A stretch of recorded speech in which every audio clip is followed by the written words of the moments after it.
Bonjour et bienvenue sur le plateau de l'École publique de journalisme de Tours en direct des Assises du journalisme. Nous avons le plaisir aujourd'hui d'accueillir Pascal Doucet-Bon, directeur délégué de l'information en charge de l'éditorial à France Télévisions. Bonjour. Bonjour Salomé.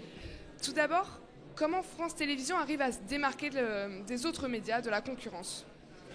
Ça c'est une bonne question. D'abord c'est un souci permanent. Se démarquer de la concurrence, mais également différencier nos différentes offres d'information qui sont nombreuses, comme vous le savez, sur le web et sur les différentes antennes linéaires, France Info, France 2, France 3. Pour cela, on dote les différentes éditions, pour parler des JT, on pourrait parler des magazines par ailleurs, on dote les différentes éditions d'un cahier des charges éditorial, à qui on parle, de quoi on parle. Certaines éditions sont tournées vers des proximités sociales, géographiques, d'autres vers le décryptage, l'international, l'économie.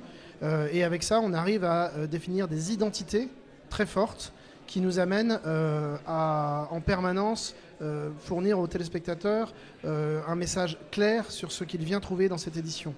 Et ça, normalement, en général, ça suffit à nous différencier de la concurrence, sauf quand la concurrence tente de nous copier, ce qui est un peu le cas en ce moment.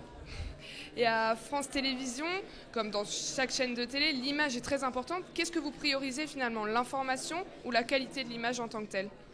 L'information. On fait du journalisme avant de faire de la télévision. Mais on fait de la télévision. Donc on essaye de faire des mises en forme les plus performantes possibles.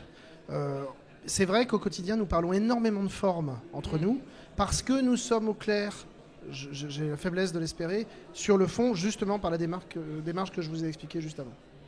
Et France Télévisions a exposé sa volonté d'afficher des femmes à l'antenne, notamment avec Marie-Sophie Lacaro, Anne-Sophie Lapix.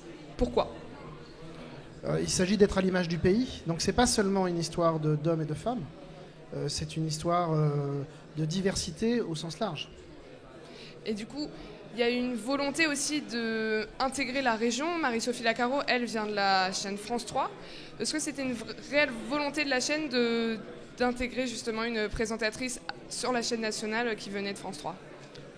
Dans toutes les chaînes du monde qui possèdent un réseau régional, les présentateurs des éditions régionales constituent, s'ils le souhaitent, un vivier pour les éditions nationales. C'est un mouvement quasi naturel.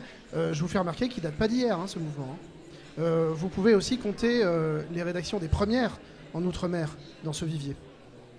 Et à propos de la concurrence, on sait que TF1 a plus d'audience que France Télévisions. Est-ce que vous regardez beaucoup TF1 ? Est-ce que vous essayez pas de copier, mais d'essayer de vous démarquer justement pour faire quelque chose de différent et proposer quelque chose de différent aux téléspectateurs ? Si je faisais une boutade qui est à moitié vraie, je dirais que c'est plutôt le contraire, ces derniers temps en tout cas. Mais oui, on regarde nos concurrents, ce serait une faute professionnelle de ne pas regarder nos concurrents.